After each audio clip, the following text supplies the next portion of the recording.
অর্থনৈতিক সংকট মোকাবেলায় বর্তমান সরকারকে অনেক প্রস্তুতি নিতে হবে। আমাদের প্রশ্ন, আপনি বর্তমান সরকারকে কতটা প্রস্তুত মনে করছেন সেই অর্থনৈতিক সংকটগুলি মোকাবেলায়? সংকটগুলির মধ্যে যদি আমরা মোটা দাগে কয়েকটির কথা উল্লেখ করি, সেটা হচ্ছে যে সর্বস্তরের দুর্নীতি, যেসব কথা আসলে সবাই কম বেশি আসলে স্বীকার করেছেন, ব্যাংক খাতে কেলেঙ্কারি, মেগা প্রজেক্টের কারণে বৈদেশিক ঋণের বোঝা, এসবের মধ্যে থেকে আসলে এই যে অর্থনৈতিক চ্যালেঞ্জ এবং সাধারণ মানুষের মূল্যস্ফীতি, জিনিসপত্রের দাম বেড়ে যাওয়া, কর্ম না থাকা, সেই সব ক্ষেত্রে এই চ্যালেঞ্জগুলি আসলে কিভাবে এই সরকার মোকাবেলা করতে কতটা প্রস্তুত? জনাব মান্নান। আমি মনে করি যেখানে কোনো উল্টো পাল্টা কিছু হবে না। প্রথম যে বিষয়গুলো আপনি কয়েকটা বিষয় নিয়ে এসেছেন অত্যন্ত জনপ্রিয় এবং পরিচিত। করাপশন নিয়ে বলেছেন, দীর্ঘস্থায়ী একটা ব্যাধি সারা বিশ্বে, বিশেষ করে নিম্ন আয়ের দেশগুলোতে, আমাদের মতো প্রতিবেশী দেশ হোক কম বেশি, এটা একটা র্যাঙ্কিং করে আজকাল টিআই করে একটা র্যাঙ্কিং, ট্রান্সপারেন্সি ইন্টারন্যাশনাল। এই সম্বন্ধে আমার নিজস্ব কিছু মত আছে যে এগুলো করে আরও ফায়দার চেয়ে অফায়দা বেশি হয়। যে সকল উন্নত দেশ উত্তর পশ্চিমে অবিমিশ্রভাবে অবিরামভাবে তারা আমরা এই তালিকায় আমরা নিচের দিকে থাকি আর তারা উপরের দিকে থাকে, সঙ্গত কারণে ঔপনিবেশিক শক্তি তার সব কিছু বেশি। কিন্তু এইগুলাকে এক ধরনের আমি মনে করি আমাদের মানসিক চাপ সৃষ্টি করে। বরঞ্চ তারা যদি বলতে পারতো করাপশন কমার জন্য এই বিষয় করা দরকার, আমরা এই সহায়তা করব, তো এই ইত্যাদি, কিন্তু না করে একটা লিগ টেবিলের মধ্যে ফুটবল খেলার মতো চ্যাম্পিয়ন উত্তরের নরওয়ে আর সবচেয়ে বটমে কয়েকটা রাষ্ট্র পরিচিত আছে, এইগুলোকে আমি ন্যায়সঙ্গত মনে করি। হ্যাঁ, এটা আমার নিজের মত। দ্বিতীয় যে বিষয়টা আপনি এখানে তুলে নিয়ে এসছেন, ফরেন লোনের একটা বিষয়। হ্যাঁ, আমরা প্রচুর লোন করেছি, লোন ছাড়া আমাদের উন্নয়ন সম্ভব ছিল না। আমরা যে পরিমাণে বাংলাদেশের অবকাঠামো ক্ষেত্রে, বিদ্যুতের ক্ষেত্রে যে পরিবর্তন এসছে গত 15 বছরে শেখ হাসিনার সরকারের সময়, এটা অবিস্মরণীয়, একটা অচিন্তনীয় ব্যাপার। আমি একজন নাগরিক হিসেবে বলছি, সারা বাংলাদেশে 18 কোটি মানুষের দেশে প্রতিটি ঘরে বিদ্যুৎ জ্বলছে, এইটা একটা আমি স্বপ্নের মতো মনে করি।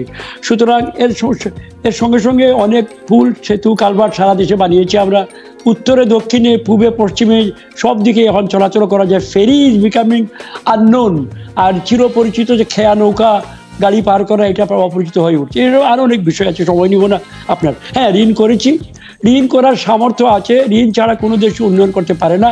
যে আপনি ইউরোপে বসে আছেন, মার্শাল লোন অ্যাক্টের আওতায় তারা দ্বিতীয় বিশ্বযুদ্ধের পরে আমেরিকা থেকে প্রচুর লক্ষ লক্ষ কোটি ডলার তারা ঋণ করেছিল, ইনক্লুডিং জার্মানি, আপনি যেখানে বসে আছেন, এবং তারা পরে এটা পরিশোধ করেছে। আমার মনে হয় এটা আমাদের ক্ষমতা এখনও ঠিকই আছে। অবশ্যই চাপে আছে, হাওয়ার মোকাবেলা করার মতো শক্তি আমাদের অর্থনীতির আছে। আমাদের প্রবৃদ্ধি 7-এর কাছাকাছি, আমাদের মানুষ খুব কর্মঠ, বিদেশি রেমিটেন্স ভালোই আসছে, ফসল আমরা বারবার ভালো পাচ্ছি, খাদ্যের সংযোগপূর্ণ। আমি ভীত সন্ত্রস্ত নই, তবে হ্যাঁ, সাবধান থাকতে হবে অবশ্যই। বেশ বড় বোঝা, তবে কেউ বলে আমরা শ্রীলঙ্কা হয়ে যাচ্ছি, এটা মোটেও সত্য নয়, আমরা ধারে কাছেও নই।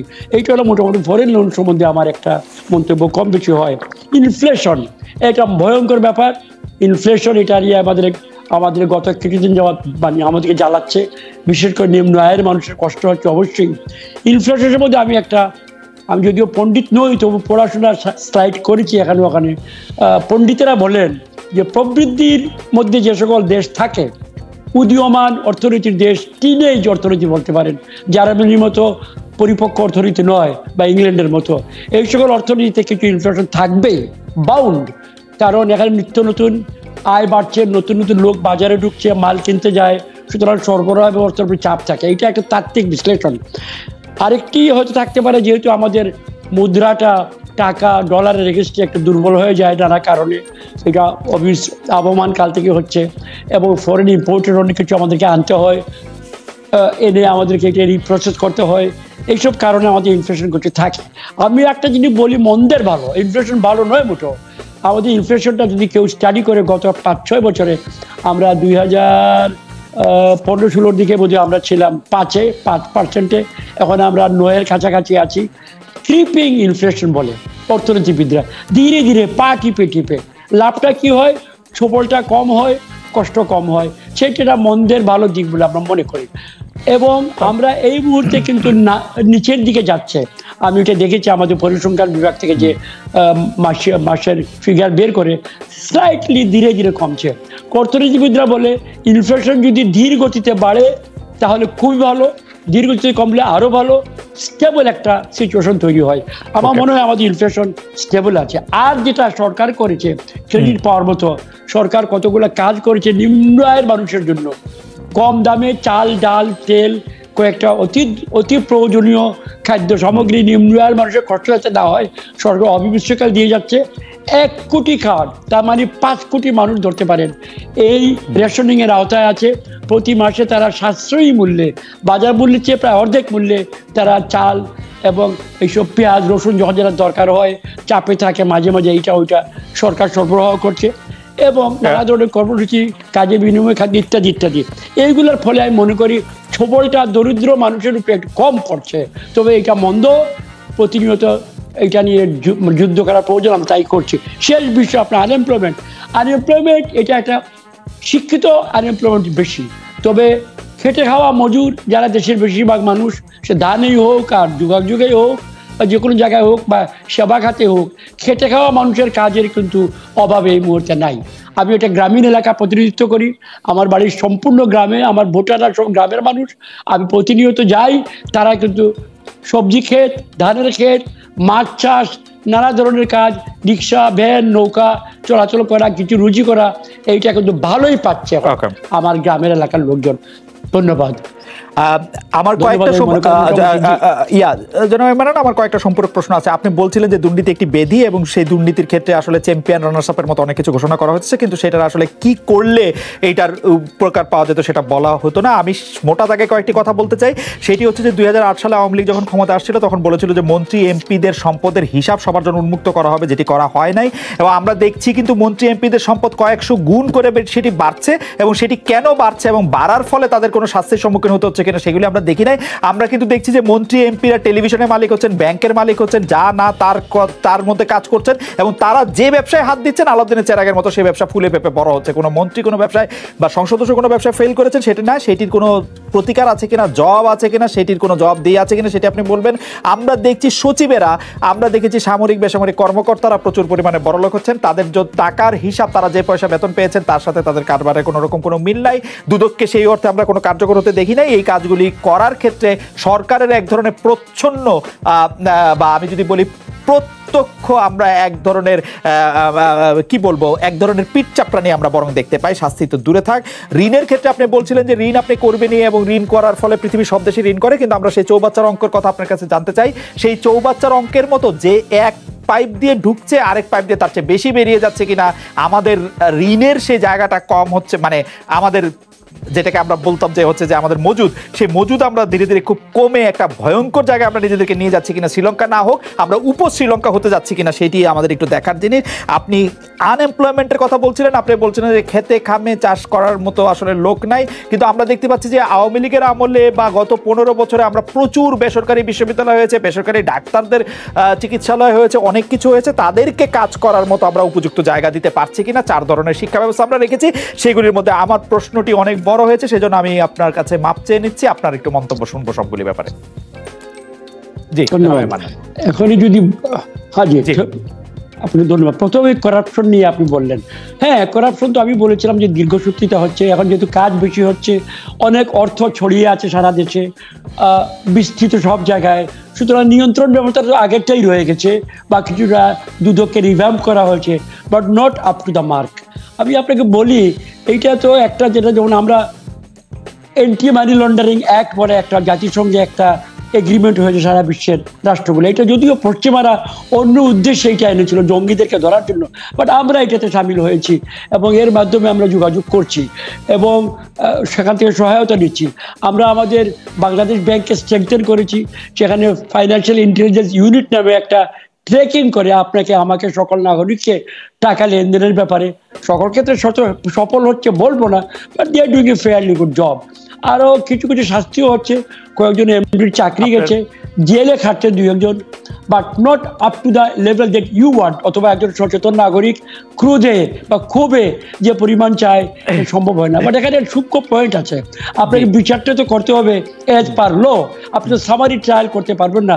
আপনি গণচিনে যেমন সেন্ট্রাল কমিটির মেম্বারকে ধরে নিয়ে মাঠে গুলি করেছে, আমরা ওই পর্যায়ে নই।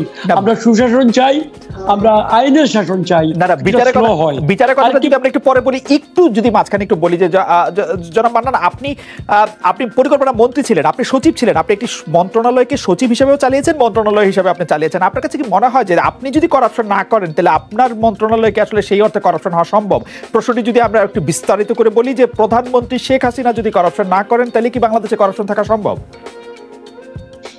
আমি ব্যক্তিগত মনে করি করাপশন একটা ব্যক্তিগত ব্যাপার, করাপশন টিম ওয়ার্ক নয় বলে মনে করি।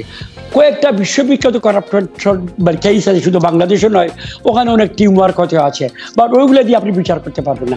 Ultimately person is honest or dishonest, আমাদের সিস্টেম ডিসঅনেস্ট নয়।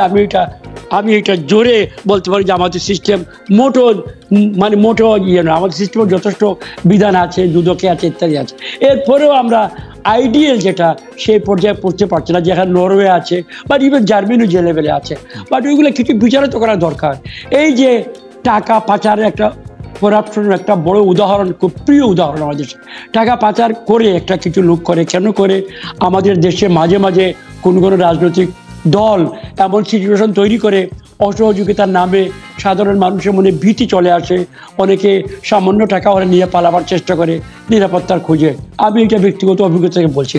আরেকটি বিষয় আমি আপনাকে জনাব মুহিউদ্দিন বলতে চাই, আপনি যেখানে বসে আছেন উত্তরে পশ্চিমে উন্নত দেশগুলা, কানাডা, ইউএসএ অথবা আমাদের পূর্ব দিগন্তে মালয়েশিয়া, আমাদের তুলনায় তারা কি তাদের বিধি বিধানে অস্ট্রেলিয়া এমন কিছু রাখে নাই যে আসেন এত টাকা নিয়ে যদি আসেন, এত পরিমাণ যদি বিনিয়োগ করেন আমাদের এখানে, আমি আপনাকে পার্মানেন্ট রেসিডেন্সি দিব, নাগরিকত্ব দিব, আপনাকে আমি নিরাপত্তা দিব। তারা তো আহ্বান করে, ডাকে, এইটাকে আপনি কি বিচার করবেন? আমাদের মধ্যে উন্নয়নশীল দেশ যেখানে এখনো আমরা ওই স্থিতিশীল সমাজ ব্যবস্থা গড়ে তুলতে পারি নাই, যেখানে প্রতিনিয়ত পরিবর্তন হচ্ছে, সেইখানে যদি আপনি এই ধরনের বুড়ো বুড়ো দেশ, যারা প্রতিষ্ঠিত দেশ, ঔপনিবেশিক লুটের যারা প্রতিষ্ঠিত দেশ, তারা এখন সাম্রাজ্যবাদী শক্তি প্রয়োগ করে নানা ধরনের মানসিক বিষয় তৈরি করে, তারা যখন আহ্বান করে আসেন, মানুষ তো যেতে চাইবে ভালো শিক্ষার জন্য, ভালো এইটা ভালো ওইটার জন্য, সেখানে তারাও তো এইটাকে তারা আহ্বান করে, উৎসাহ দেয়। এগুলো আপনি এই ব্যাপারে আমি আপনার সাথে শতভাগ একমত যে আসলে পশ্চিমা বিশ্বগুলিও নানা ধরনের প্রলোভন আমি বলি নানা ধরনের সুযোগ সুবিধা এবং সেটি আর রেখেছে, সেটার সাথে আমি সম্পূর্ণ একমত। কিন্তু আমি যে কথাটি বা যে বিষয়টি জানতে চাই সেটি হচ্ছে যে আমরা দেখছি যে ব্যাংকের থেকে টাকা লোপাট হচ্ছে, ব্যাংকও লোপাট হয়ে যাচ্ছে, ব্যাংকের মধ্যে রুগ্ন হয়ে পড়ছে, ব্যাংকের পরিচালকরা ব্যাংকে মৌরুষি পাট্টা হিসেবে ব্যবহার করে, সেটাকে তার দুর্নীতির কারণে ব্যবহার করছে। সেইটি আসলে দেখার ক্ষেত্রে সরকার তার কতটা সক্ষমতার পরিচয় দিচ্ছে, নাকি আমরা যেটি শুনছি যে জনাব এম এ মান্নান, আপনাকে যদি একটি দলের জায়গা থেকে আমি প্রশ্ন করি যে আওয়ামী লীগকে চাঁদা দিলে সেটি আর না দেখলেও চলে বা সেটি ঠিক হয়ে যায়। আমরা যদি এস আলমের কথা বলি, কোর্ট থেকে সর্বোচ্চ আদালত থেকে বলে দেয় যে তাদের বিরুদ্ধে আসলে কোনো তদন্ত রকম চলবে না। আমরা জানতে চাইলে জানতে পারি যে অ্যাটর্নি জেনারেল অফিসও এটাকে খুব বেশি পার্সু করছে না। ওই জায়গাটা থেকে যদি একটু বলেন যে আসলে সরকার সরাসরিভাবে এটাতে অংশগ্রহণ করে কিনা। প্রথমে আমি আপনাকে বলছি না, কিন্তু এই যে মন্তব্য ঢালাও যে আমাদের থেকে প্রশ্রয় পেয়ে বা আমাদের ইশারায়, এটা একটা ঢালাও মন্তব্য, নির্দয় মন্তব্য, এবং এটা একটা অসহযোগী মন্তব্য, এইটা একটা ইতিবাচক মন্তব্য নয়। এইটা মূল প্রবলেম থেকে মনে হয় ঘৃণা বা প্রতিশোধমূলক মনোভাব প্রকাশ বেশি করে। আপনি করছেন না, আপনাকে বলছিলাম একটু এই ধরনের মন্তব্য কিন্তু বাজারে আছে, ওখান থেকে পিক আপ হয়ে আপনার কাছে চলে আসছে না মুহিউদ্দিন। আবার আমরা পানিশমেন্ট দিচ্ছি, অতি সম্প্রতি ব্যাংকিং আইনে পরিবর্তন আসছে, আমি পেপারে পড়েছি, আমি সরাসরি আমার টেবিলে এগুলো আসছে না, আমি দেখেছি ডাইরেক্টরশিপের কোয়ালিফিকেশন চেঞ্জ করা হচ্ছে, রুগ্ন ব্যাংকগুলোকে বড় ব্যাংকের সঙ্গে মার্জার করার একটা প্রক্রিয়া শুরু হয়েছে। সরকার কাজগুলো যেটা আমি বারবার বলতে চাই, সরকার তো সামারি কাজ করতে পারে না, সরকার ইজ বাউন্ড বাই ল। জনাব ডক্টর রিপন আমার সঙ্গে আছেন, ওনারা সরকারে ছিলেন। সরকারের কাজ is always slower than private সেক্টরের কাজ। প্রাইভেট সেক্টর দুর্নীতি হোক বা প্রাইভেট সেক্টরের ব্যবসা বাণিজ্য হোক,